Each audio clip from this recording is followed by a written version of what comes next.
Hey guys, welcome back to the channel. Thank you for being here. My name is Andrew, coming to you from beautiful Costa Rica. Tonight's topic is going to be missing what you never had. Think about that for a minute. Guys, if you like the content, please subscribe. So, missing what you never had. Let's dig into this post-narcissistic relationship when you are on the healing path and you are trying to put the pieces of the puzzle together and you're understanding what narcissism is and you're learning about the narcissistic abusive cycle.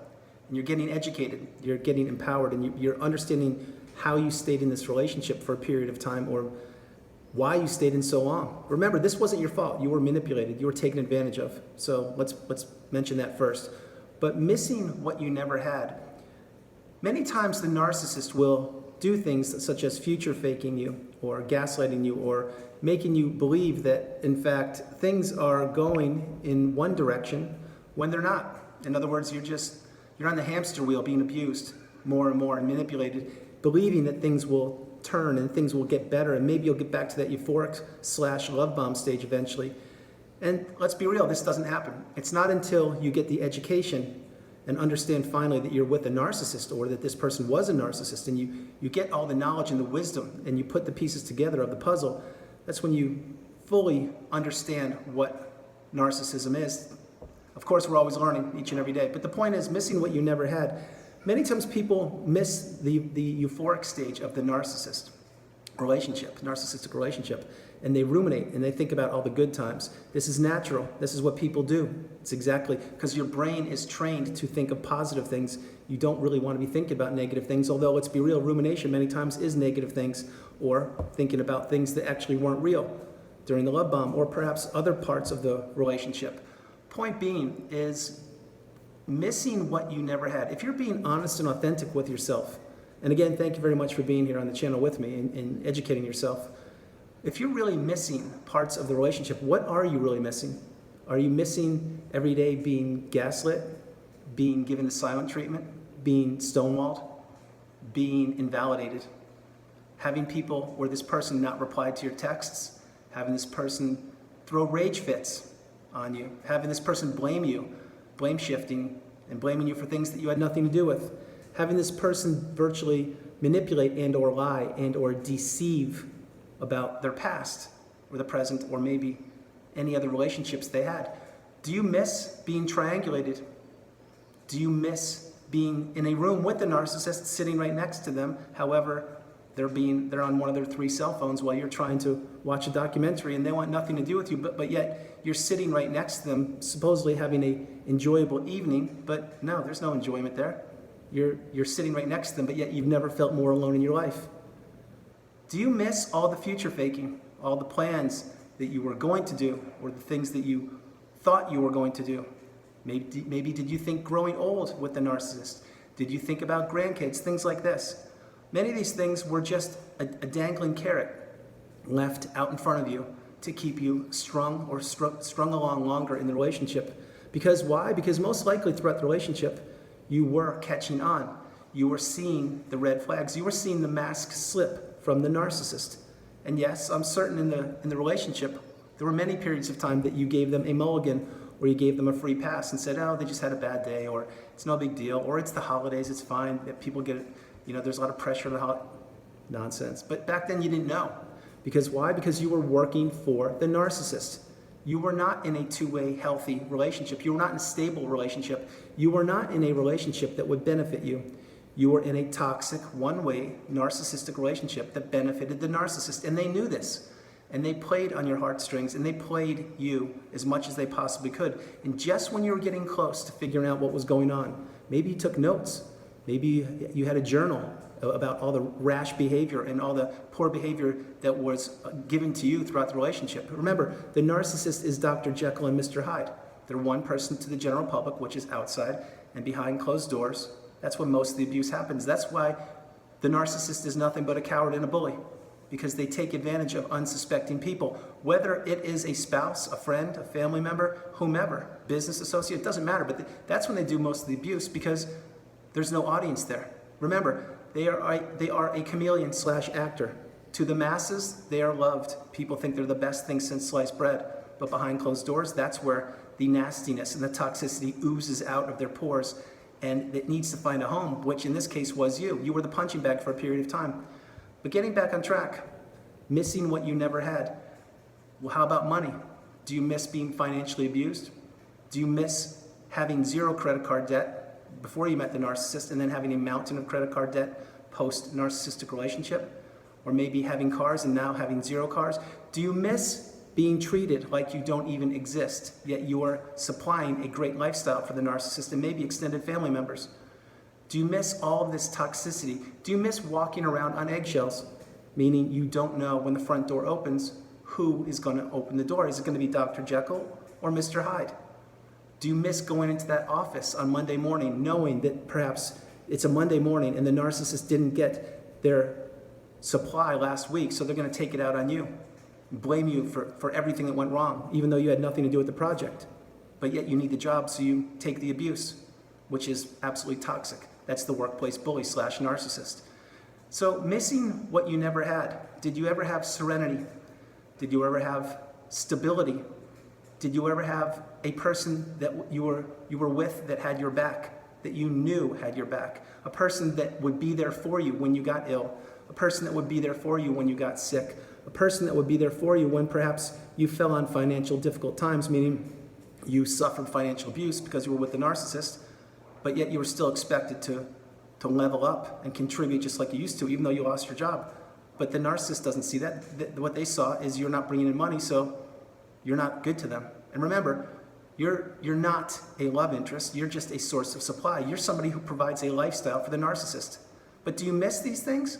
Do you miss all the abuse? Do you miss getting ready to go to an event, or maybe it's Christmas or a holiday, and you're getting all ready, and you're ready, and you dressed up, and you're excited, and then sure enough, the narcissist has a meltdown right before you're getting ready to leave. Why?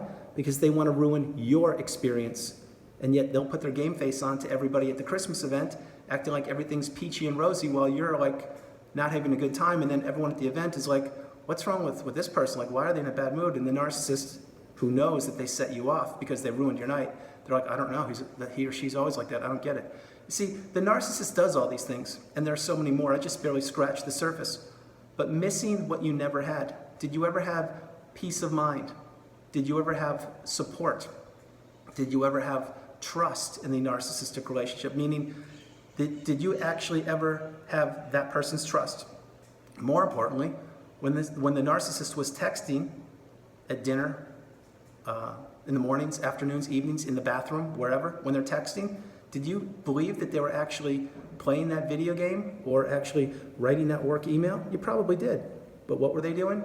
Exactly. They probably weren't doing either of those things. They were getting supply on other apps, or maybe dating apps, or who knows. But there was no trust in the relationship. Do you miss that? No, because if you're in a healthy relationship, you should be able to trust the individual you are with. So missing the things that you never had. There is a long list of things that you believed you had, but when in fact you didn't. If you really take a step back and peel the onion back, grab a sheet of paper and a pen and write down the pro and con list of the narcissistic relationship. In other words, what things benefited you and what things did not. Take a long, hard look at that. Pour yourself a glass of iced tea or water and do it. And then take a look and see how long the pro list is and how long the con list is. I think it will actually open your eyes. But many times, like I said, on the healing path, post-narcissistic relationship, what you do is you tend to romanticize the good times. And that's what you tend to think about. And that's what you're missing for a period of time until you break the trauma bond. And I know I'm saying a lot in this video, but it's all to educate you. The trauma bond is a nasty tool or instrument that the narcissist imposes upon people that don't even understand what narcissistic abuse is. Therefore, they are subject to falling into the trauma bond much easier because they believe that this person who turns out to be a narcissist is a healthy individual and that this person has their back, or that they can trust, or that they can believe in, or that will be there for them, when in fact none of this is true. Remember, post-narcissistic relationship, when you are putting yourself back together and you're doing all the hard work and the due diligence and you're understanding the terms and the definitions on narcissism, you need to really be focused on yourself and not the narcissists themselves. I know it's hard to understand that for people that the relationship has ended recently, but it's exactly what you need to do. Now, missing things that you never had. There is a huge list of things that you never had, but you were promised or you believed you would get one day. Maybe it was kids. And the narcissist did not want to have kids, but although they told you before you got married, absolutely, I want to have kids with you. Are you kidding me? That's my future. That's what I want to do. Maybe it was buying that new house. Maybe it was building that house. Maybe it was creating a website. Maybe it was starting a business. Who knows? The list goes on and on. The point is, did any of these things actually come to fruition? Or was it just all smoke and mirrors that the narcissist was trying to string you along and have you fooled so you would give them constant sources of supply throughout the relationship until you figured it out, or unfortunately until maybe you were discarded? Now, why I'm saying all these things is because so many times people think to themselves, and it depends on where you are on the healing path, but many people think to themselves, well, it wasn't that bad, especially after time has gone by, after a post-narcissistic relationship. They think, oh, it wasn't that bad. No, it was that bad, and I can illustrate it for you right now. Do you know how I know it was bad? It's because you're on my channel right now. And again, I appreciate you being here, thank you, but you would not have made it this far in the video if you did not have to understand and get a reminder of how toxic the relationship was. So missing things that you never had, no, you don't do that. Because why? Because you never had them. And maybe you thought you would get certain things like kids or a house or that dream vacation or the corner office in the business. Whatever it was, it didn't happen. And it wasn't meant to happen. That's not being mean. It's that the narcissist manipulated you. Bear in mind this, the narcissist, from the first minute you met them, unless you were born into the family, they knew exactly what they were doing. They were manipulating throughout the relationship because you had resources to provide. Now, you did not look at them necessarily as resources. You looked at them as things that you could offer, you could help and make a stable relationship. Because to you, these are just beautiful things. You want to share your world, your life, and your dreams and aspirations. The narcissist didn't see it that way. They saw you as a blank check, and they get to fill in the numbers, and they get to cash it. Then, when that check is cashed, they get to disappear and go on to the next unsuspecting person who has no idea about narcissistic abuse. So before I close the video, I want to let you know, missing things that you never had? No, you don't. You shouldn't. Because any day in the narcissistic relationship, from day one until it's the culmination of it, it was toxic. Yes, there was the love bomb or euphoric stage. Yes, you had good times, absolutely, I know you did. But if you're being real and authentic with yourself, I'm certain you had more disruptive days. Days of disarray, days of destruction, days of not being comfortable in the relationship than you did positive days. Just the way these relationships work. And keep in mind, they get worse as the narcissist ages. They get worse over time. It's exactly what happens. So guys, I hope you liked the video. I loved doing it from beautiful Costa Rica. This is Andrew. Namaste. Have a great evening. Stay true, stay blessed. Continue to become awakened and aware and understand that you are the priority. And if you are missing the things that you never had, really understand this message for this video. You never had them because you were with the narcissist, and the narcissist, all they wanted to do was take from you. They did not want to contribute, and that's exactly what they do to unsuspecting people that don't know about narcissism. Guys, no matter where you are on the planet, I love you. You are not alone. Continue to stay focused, moving forward each and every day. God bless you. Have a great evening, and I will talk to you tomorrow. Good night. I love you.